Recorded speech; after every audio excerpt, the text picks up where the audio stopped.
everyone, to the Apoco-Larry podcast. I'm Steve. He is Larry. Yeah. Yeah. Should I be Dr. Van Beek tonight? Dr. Van Beek, because, I'll say a couple things that are valuable.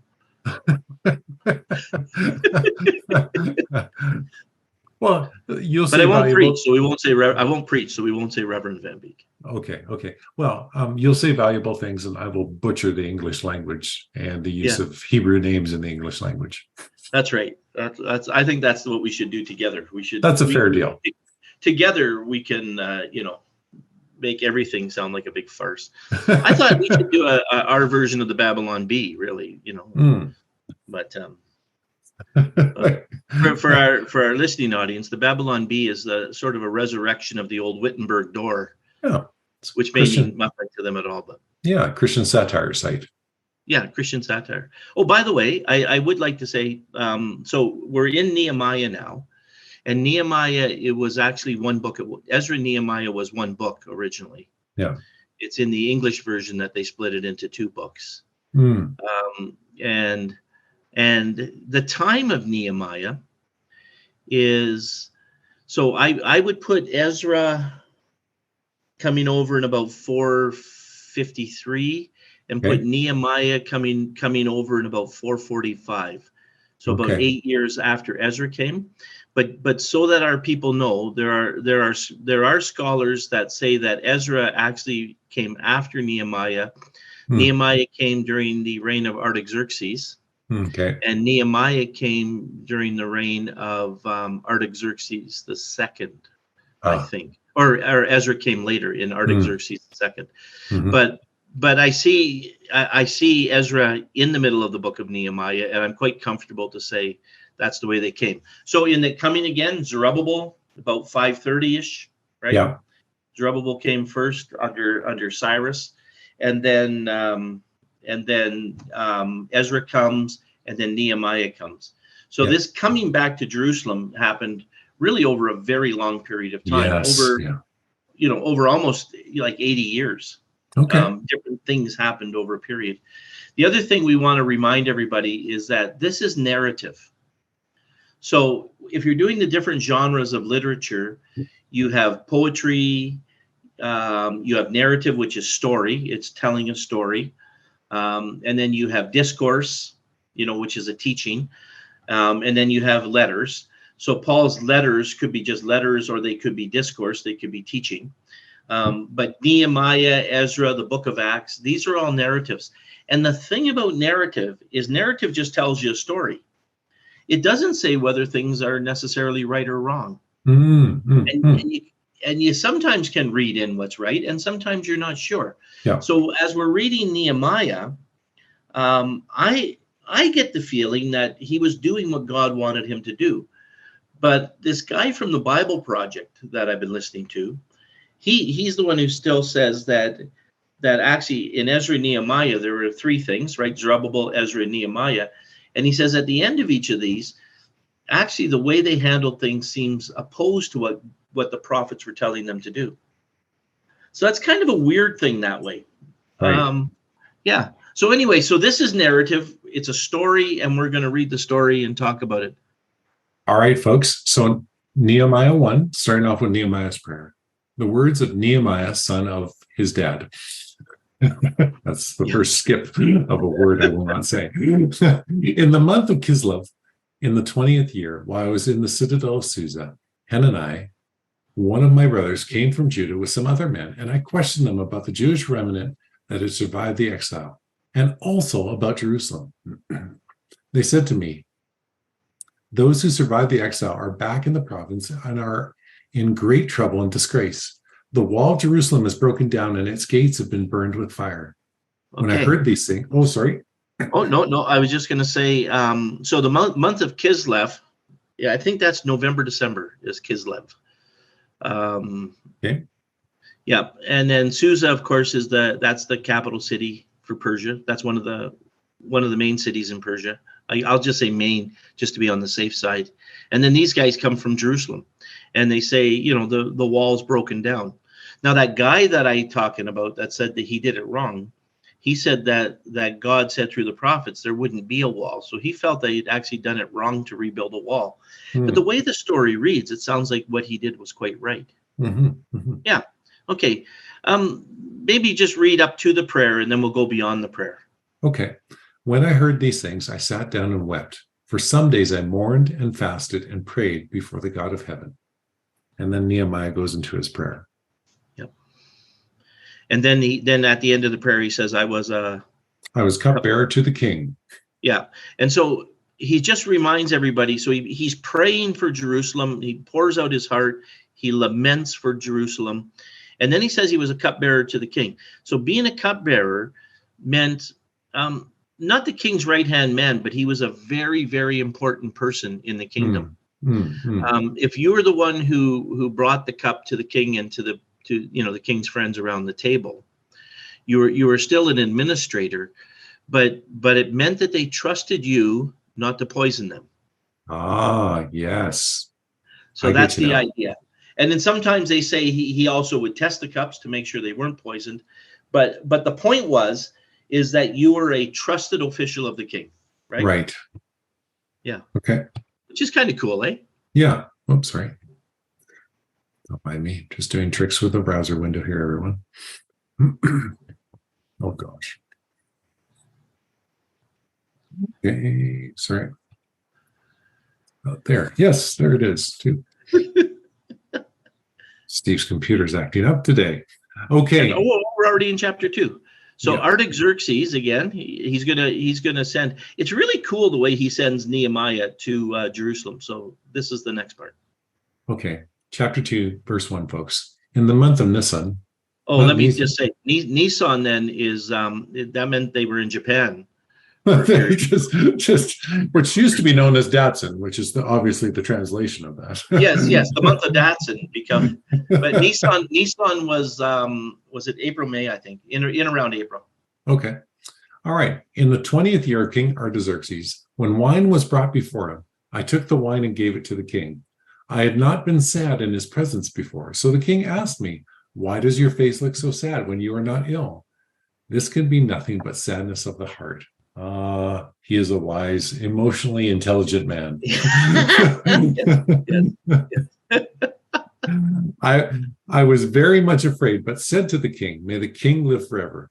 Why should my face not look sad when the city where my ancestors are buried lies in ruins and its gates have been destroyed by fire? The king said to me, what is it that you want?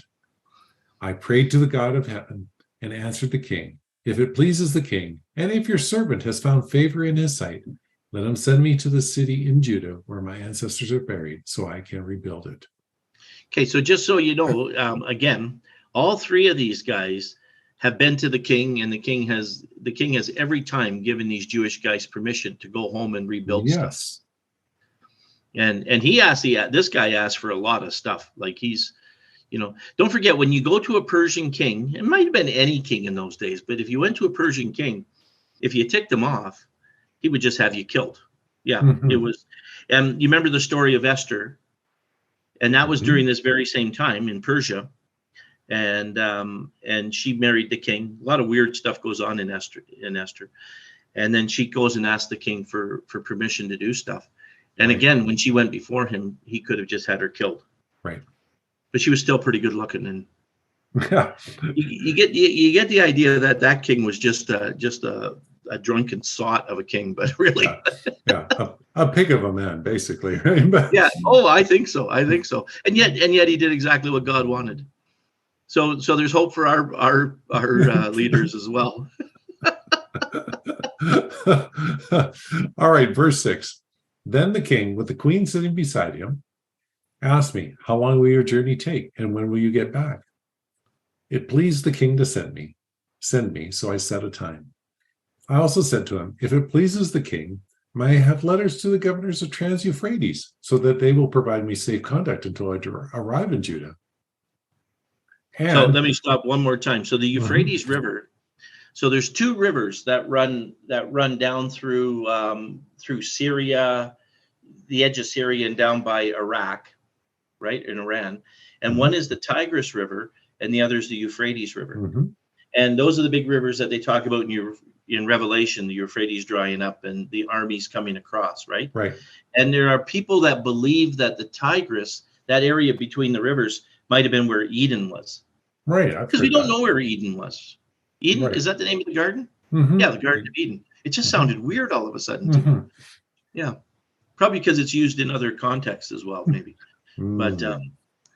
But anyway, so now he's getting permission from these guys around the Euphrates to get permission to do this. And I think because it's a dangerous journey.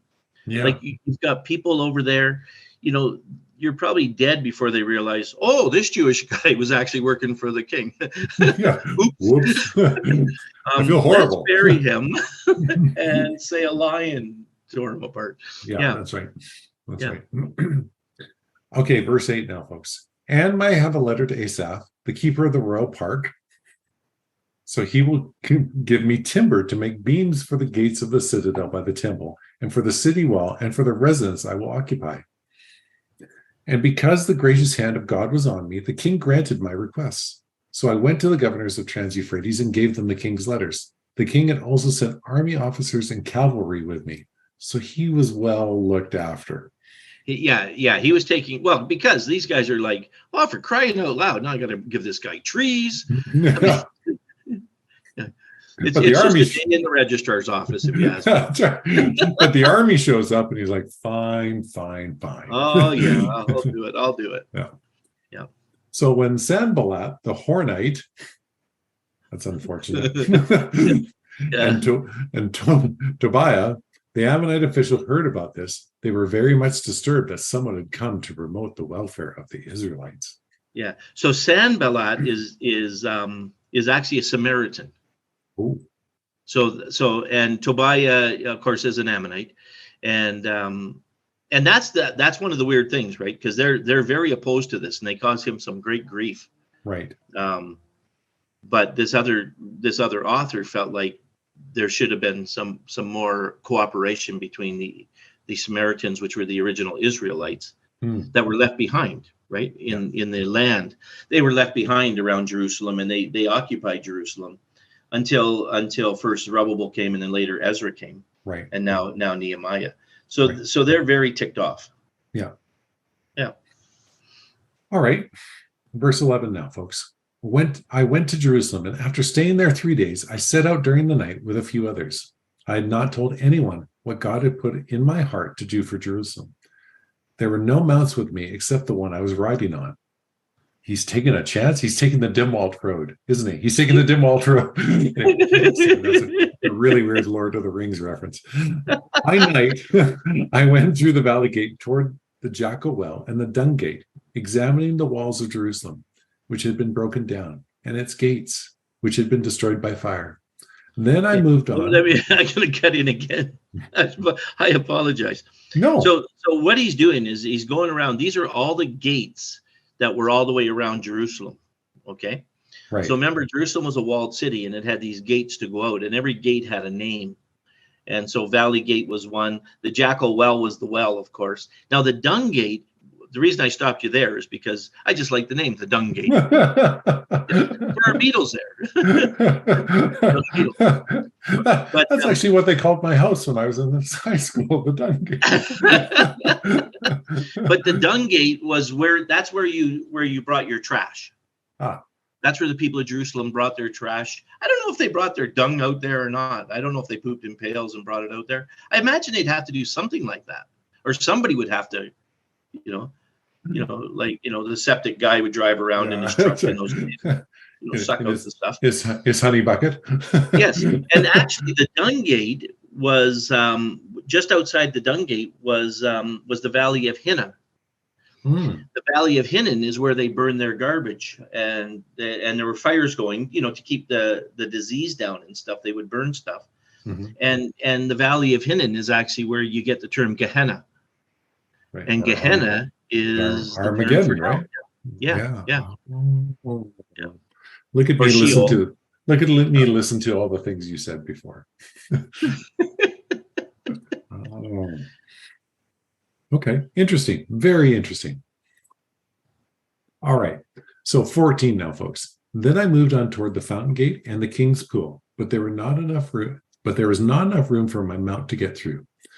So I went up the valley by the night, examining the wall. Finally, I turned back and re-entered through the valley gate. The officials did not know where I'd gone or what I was doing, because I had said, sorry, I just could not get through this, because as yet I had said nothing to the Jews or the priests or the nobles or officials or any others who would be doing the work. And then I said to them, you see the trouble we are in. Jerusalem lies in ruins and its gates have been burned with fire. Come, let us rebuild the wall of Jerusalem, and we will no longer be in disgrace. And then I told them about the gracious hand of my God on me and what the king had said to me. They replied, let us start rebuilding. So they began this good work. But when Sanballat, the Hornite, and Tobiah, the Ammonite official, and Geshem, the Arab, heard about it, they mocked and ridiculed us. What is this that you are doing? They asked. Are you rebelling against the king? I answered them by saying, the God of heaven will give us success. We, his servants, will start rebuilding. But as for you, you have no share in Jerusalem or any claim or historic right to it. See, and the way this is written, Sanballat is the bad guy. Yeah. Right. And he's going to send letters to the king, like I think like the other guy did in Ezra. And it sounds so much like Nehemiah is the good guy here. And he really is. I mean, he's like, he prayed to God. God gave him, this help, and now he's gone back. So, but these are really, in a sense, brothers in Christ, or in brothers in Judaism, in God. Right. One's an Israelite, Samaritan, the other's whatever he was. And so it is kind of interesting the way it plays out. But still, Nehemiah is the hero here at this point in time. So. Okay. So I want to read it the way it reads, that Sanballat's a bad guy and Nehemiah is the hero. Right. Bear with me. We'll work around this mouse. So if we go to 3, then all I'm going to get you to do, Steve, is just read the name of the families or the name of the priests that took over each one of the gates, and then that should be good. The builders of the wall. Okay, do you want me to read the first little section and then go gate by gate by gate? Yeah, read down, yes. Okay. So 3 the men of Jericho built. Did you notice that?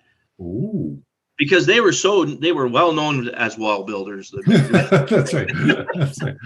Hey, did you guys build that lousy wall that they walked around and they walked around and it fell down? Yeah. Who wants you crappy guys? But it's also interesting to think that here they are, even though they said they would never rebuild this city, and there's the men of Jericho there. Yeah. Huh. And how are there men of Jericho at all? Yes. It's one of those weird things. Remember, Jericho was never going to come back. So yeah. So when it was destroyed, it may have come back under different people or something. Yeah. Same as Egypt, right? Egypt. Yeah. They said it was never going to come back, and maybe that group never came back, but the place returned. Yeah. Okay. Yeah. Well, go ahead. No, keep going. El-Shabib, the high priest, this is chapter 3, verse 1. The high priest and his fellow priests went to work and rebuilt the sheep gate. They dedicated and set. That sounds like your place. Yeah, the sheep gate. They dedicated, set its doors in place. Everybody, that's because Steve lives on the mighty Sheep River. That's why we said right. The mighty Sheep River. Oh, it is. Building as far as the Tower of the 100, which they dedicated, and as far as the Tower of Hanno. The men of Jericho built the adjoining section. And Zachar, the son of Imri, built next to them. The fish gate was built by the sons of Hanana and Hassana. Okay. Then going down to, is it? Yeah, because then it's the son of Uriah helped build, son of Uriah. Must be a different Uriah. Yeah. Yeah. So there's these spans that they're building by family, right? Is that kind of how we're reading That's this? How it's going. But you notice some of these guys, some of these guys are obviously, I think, it's just families. I'm trying to think if they're all Jewish families or not. When you see Uriah, you think he was a Hittite, remember? Mm-hmm. In David's time, but this might be different. Yeah. Anyway, yeah. So keep going. The fish gate was built by Hassanah. Then and his descendants or relatives. And then in verse 6, it says the Jessaniah gate was repaired by Jodah, and his folks over there. Yeah. Then in 13, it has the valley gate was repaired by Hanun and the residents of a city that probably was most of his relatives. And then finally in 14, we have, not finally, but in 14, we have the dung gate was repaired by Makajaya. I don't know, close enough. And he was the ruler of a district, and he put his doors in place. 15, it says the fountain gate was repaired. I'm thinking the guy who built the dung gate. It's like, yeah, come on. Yeah, like seriously, you guys always do this to me. You guys always do this to me. Always leave me. Then Shallun rebuilt the fountain gate in verse 15. And then is that the last one? Just take one note there is that he also repaired the wall of the pool of Siloam by the king's garden, which is referenced later. Siloam. It's referenced in the Gospels, right? Because there's a man trying. Is that the one where the water stirs and the where an angel stirs the water and the first guy in gets healed? Right. And that's a weird story. Where some people say they wonder if God just lived with the people's foolishness and allowed it. Or if that didn't really happen. But anyway, Jesus healed the guy who was sitting there for all those years. Yeah, that's right. Just was never healed. Yes, when the waters stir, there's no one around to help me. Yeah. And Jesus says, well, just get up and leave then. I love that. And he did. I love that fact. And then isn't that the same story where he's questioned about, aren't you the guy that was sitting here? And he's like, yeah. And then they go ask his parents, and aren't you the ones? Or maybe I'm mixing two stories together. Oh, no, I'm not sure if that was the same pericope or not. Since I don't know, I thought I'd throw in a critical. Oh, nice. No. That plays well. I'm going to throw in a critical expression, which makes me seem not as stupid for not remembering if that's the same. No, that's fine. That's fine. It doesn't really matter. It was the blind guy. Remember, it was the blind guy. Remember, he was 40 years blind, and he went. And he said to them, "Why do you want to be his followers too?" And I don't know if the blind guy was not smart or if it was completely tongue in cheek. I think it was tongue in cheek. Yeah, I love that though. But sorry, I've mixed in a story that does not belong there. But anyway, a lot of the families of the Israelite or the Jewish descent of Jewish descent helped rebuild the wall. Is what this is trying to get across, right? Yeah. Yeah, just all of the people that were building the walls. Yeah, it was amazing. And then 17 just keeps talking about it, I think. And then finally, the horse gate, the priest made the repairs, and that's in verse 28. Yeah. And then that's pretty much the end of that, right? And then it says in verse 31, next to him, one of the goldsmiths made repairs to the house of the temple servants. But the temple had been rebuilt. 70 years before. So that wasn't a big a thing as because it was there. It was, and that temple's going to get cleaned up and redone, and Herod's going to do an amazing amount of work on it. 400 years later, Herod's going to do some stuff, and so we're right in the Second Temple period. So it still exists, and all of this work's being done to rebuild Jerusalem. And you're going to find that this Sanballat is going to be fighting against them and arguing against them. So he kind of gives you the overview of all the walls being done, and they're going to go back and talk more about it again later. Now, was this the full extent of the wall? Because later on, don't we get this part where it's not really everything got covered, right? They still had to cover some of the holes in the wall, right? Yeah, we'll see that as we read through. Like this is the overview, and they're going to talk more about what they're doing later on. Okay, so it's kind of like this is everything that got finished up by the families, but back in future chapters we get the narrative of the process and what they had to do to get there. Yeah, because there's that place where it says they worked with mortar in one hand and a sword in the other, and stuff like that. Yes. Yeah. Which is awkward as anything, because so I'm thinking it's a metaphor. Yeah. Being Yeah. for better. But not different than what you do every day as a registrar, right? Like a sword in one it's the hand. same thing. Like, Yeah. I do keep a pistol, Do what you got to do to protect yourself. Yeah. Well, I had to stop with the pistol when I moved to Canada from the United States. But Yeah. there are registrar offices in the States where for a while there, they were wearing bulletproof vests. Can you imagine that? Oh, yeah, that's not right. Yeah. That is kind of scary, really. Yeah.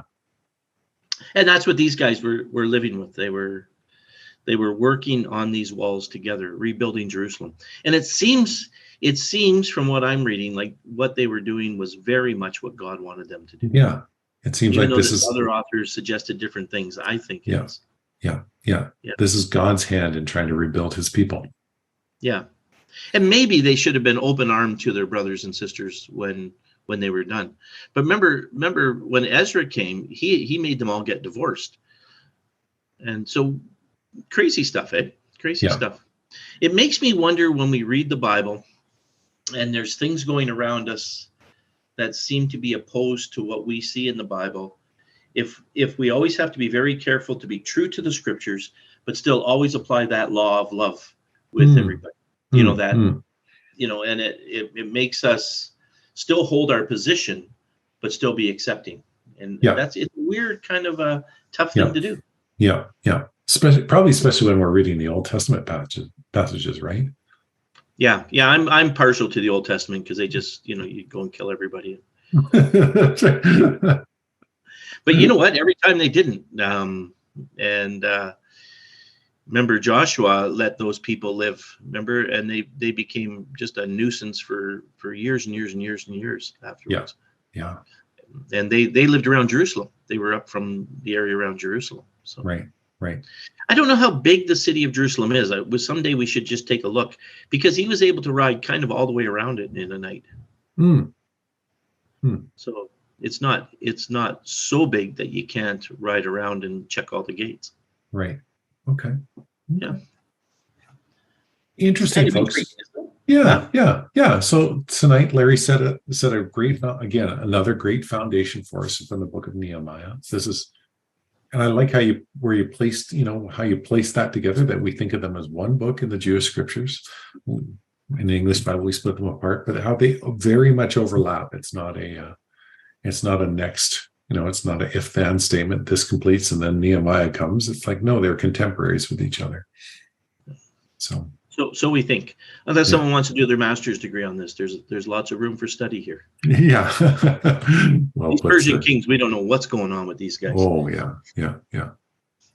Well, thanks, Larry. That was awesome. Folks, I hope you enjoyed that. Hope you got to see that overview of how Ezra transitions into Nehemiah, and how they, again, like we said, the overlap is there, and how we're seeing God rebuild his nation and doing things and trying to rebuild their faith too, in lots of ways too.